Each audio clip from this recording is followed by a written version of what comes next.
একটা সুষ্ঠু নির্বাচনের মাধ্যমে যদি জনগণের প্রকৃত প্রতিনিধিরা দায়িত্ব পায় তাহলে তারা জনগণের প্রতি সেই দায়িত্ব পালন করবে ইনশাল্লাহ। আমরা শুধু একটা জিনিস আশা করব, সেটা হলো যে ন্যূনতম সময়ের মধ্যে তারা তাদের উপর অর্পিত দায়িত্ব পালন করে যে মর্যাদা নিয়ে তারা এসছেন, যে সম্মান নিয়ে তারা এসছেন, তারা সে মর্যাদা এবং সম্মান নিয়েই তারা তাদের স্ব অবস্থানে যাবেন।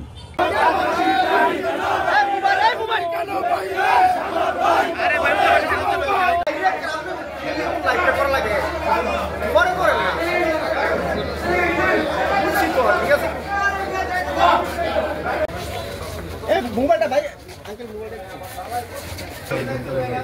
মোবাইলটা ভাই,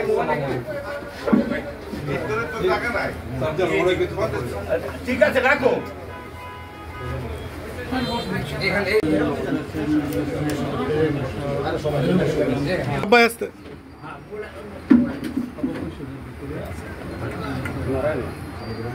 ভাই মোবাইলটা একটু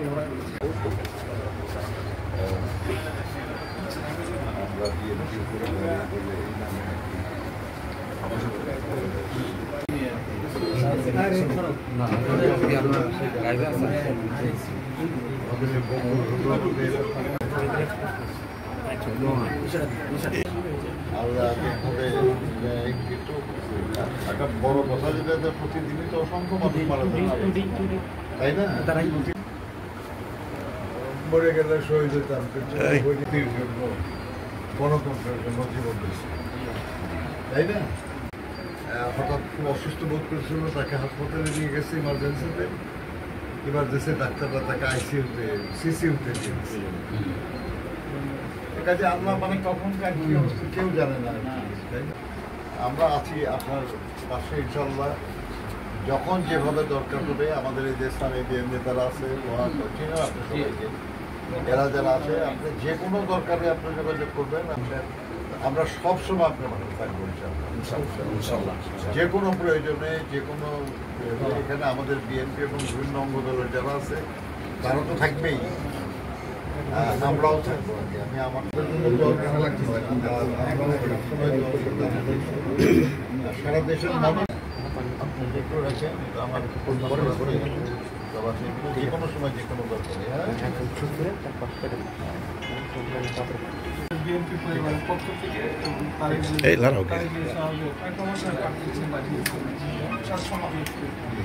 শুধু এটা সামান্য কিছু, কিন্তু আমরা ভবিষ্যতে আমার সাথে আছি আর কি,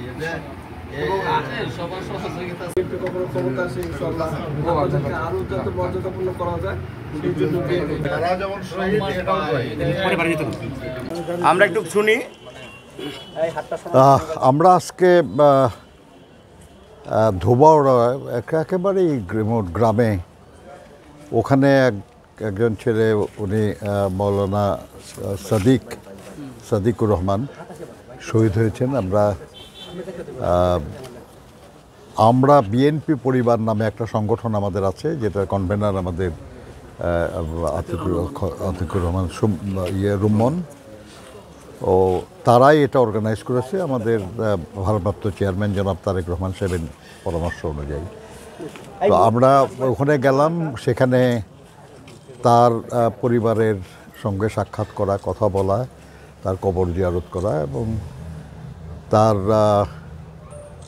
পরিবারের জন্য একটা দোকান করে দেওয়া হয়েছে, যেটা করে তারা জীবিকা নির্বাহ করতে পারে। ওখান থেকে আমরা এখানে আসছি। আপনারা জানেন যে এখানে আমাদের সাগর, আমাদের ছোট ভাই একজন, সে দারুণভাবে একটা দরিদ্র পরিবারের প্রতিশ্রুতিশীল একটা সন্তান, যে লেখাপড়া করছিল, আল্লাহর মেহেরবানি ভবিষ্যতে সে সংসারের দায়িত্ব নেবে, লেখাপড়া করে একটা বড় কিছু হবে, এরকম একটা স্বপ্ন দেখছিল তার পরিবার। এই সরকার দেশের ভবিষ্যৎ যেমন ধ্বংস করে দিয়েছে, যে সরকারটা ছিল আমাদের এখানে, তারা বহু পরিবারের ভবিষ্যৎ এইভাবেই ধ্বংস করে দিয়েছে। সাগরের পরিবার তার একটা। আমরা তাদেরকে সমবেদনা জানানোর জন্য এখানে আসছিলাম, এদের প্রতি শ্রদ্ধা জানানোর জন্য আমরা আসছিলাম। কিছু সহযোগিতা আমরা চেষ্টা করেছি, কিন্তু এটা কোনো বড় ব্যাপার না। বড় ব্যাপার যেটা সেটা হলো যে আমরা নিজেদেরকে সম্মানিত মনে করেছি যে একটা শহীদ পরিবারের সঙ্গে আমরা নিজেকে সম্পৃক্ত করতে পারলাম, এবং আমরা তাদেরকে আশ্বস্ত করেছি। এখানে আমাদের স্থানীয় বিএনপি নেতৃবৃন্দ, বিভিন্ন অঙ্গদলের নেতৃবৃন্দ আছেন। আমরা আশ্বস্ত করেছি যে আমরা গত 16 বছর ধরেই এই লড়াইয়ে আমরা যুক্ত আছি। এই জুলাই আগস্টের লড়াইয়ে আমাদের অনেক ভাই বোন, আমাদের মা, আমাদের সন্তানরা শহীদ হয়েছে, কিন্তু তার আগেও এই প্রায় 16 বছরে আমাদের সহস্রাধিক নেতাকর্মী খুন হয়েছে, 700রও বেশি আমাদের নেতাকর্মী গুম হয়েছে, 62 লক্ষ মামলা আমাদের বিরুদ্ধে, 1 লক্ষর মতো বেশি মামলা এবং 62 লক্ষের বেশি আসামি, এবং আমাদের হাজার হাজার নেতাকর্মী আহত, তাদের নানাভাবে নির্যাতন করা হয়েছে। আমরা আল্লাহর কাছে শুকর করি যে এই যে বিক্ষুব্ধ লক্ষ লক্ষ মানুষ, দীর্ঘদিন ধরে তারা যে তীব্র কষ্টে ছিল, তীব্র ক্রোধ এবং ক্ষোভ বুকে নিয়েছিল, এই পরিবর্তনের পরে আমাদের নেত্রী দেশনেত্রী বেগম খালেদা জিয়া এবং আমাদের নেতা জনাব তারেক রহমানের অনুরোধে তারা শান্ত থেকেছে। আর তা না হলে তাদের যেভাবে অত্যাচার করা হয়েছে, যেভাবে নিপীড়ন করা হয়েছে, গ্রেপ্তার করে যেভাবে অত্যাচার করা হয়েছে, যেভাবে মিথ্যা অভিযোগে মাসের পর মাস, বছরের পর বছর কারাগারে রাখা হয়েছে, তাদের যে ক্ষোভ, এটার বিস্ফোরণ ঘটতে পারত। আমার দিকে বলেছে আর কি যে 4 লক্ষ, 5 লক্ষ, 6 লক্ষ মানুষ মারা যাবে ইত্যাদি। আপনারা ভালো জানেন যে অন্তত আমাদের দলের পক্ষ থেকে কোনো রকমের এরকম ঘটনা ঘটে নাই। কাজে আলহামদুলিল্লাহ আমরা আল্লাহর কাছে শুকর করি যে সাগরের মতো শহীদরা রক্ত দিয়ে যে পরিবর্তনের সূচনাটা করে গেল, সেটা যেন আমরা সফল করতে পারি। বাংলাদেশের জন্য প্রকৃত গণতন্ত্র এবং সবার জন্য উন্নয়ন, সবার মর্যাদা রক্ষার একটা বাংলাদেশ আমরা করতে পারি। আপনার একটা জিনিস বলি আপনাদের, আমি যতটুকু পড়েছি তাদের বক্তব্য, সেটা 18 মাস বলে ঠিক বলা নাই আর কি। বলা হয়েছে যে এর চেয়ে বেশি লাগবে না আর কি। আমার ধারণা এর চেয়ে আরও কম সময়ের মধ্যে এটা সম্ভব, এবং আমি এটাও বিশ্বাস করি, এবং অনেক উপদেষ্টা এবং প্রধান উপদেষ্টার কথাতেও মনে হয়েছে যে তারা এটা সুষ্ঠু নির্বাচনের জন্য যে সংস্কারগুলি প্রয়োজন, সেটা আইনের সংস্কার হতে পারে, সেটা বিভিন্ন বিধিবিধানের সংস্কার হতে পারে, সেটা প্রশাসনের সংস্কার হতে পারে, সেটা আইন শৃঙ্খলা রক্ষা বাহিনীর সংস্কার হতে পারে, যেগুলো একটা সুষ্ঠু নির্বাচন অনুষ্ঠানের জন্য প্রয়োজন, এই সংস্কারগুলি দ্রুত করে তারা বাকি যা সংস্কার সেগুলো করার দায়িত্ব জনগণের নির্বাচিত প্রতিনিধিদের হাতে দেবেন।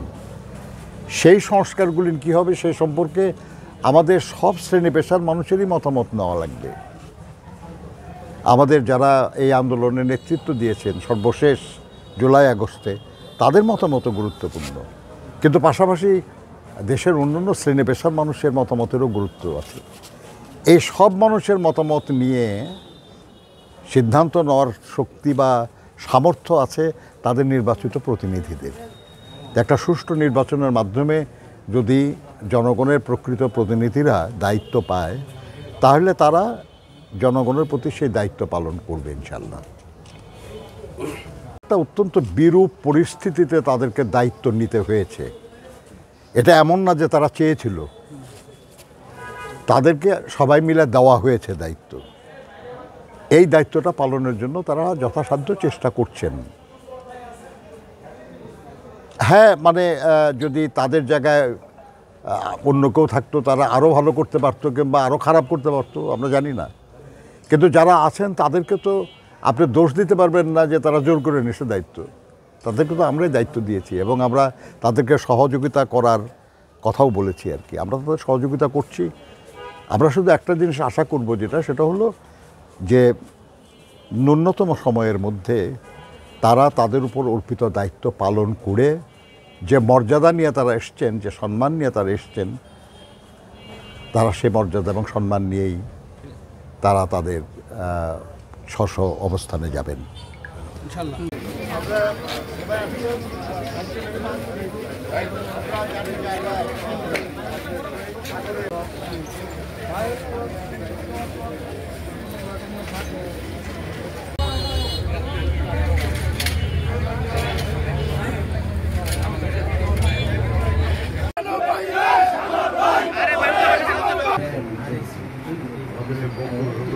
বড় কথা যেটা প্রতিদিনই তো অসংখ্য মানুষ মারা যায়, মরে গেলে শহীদ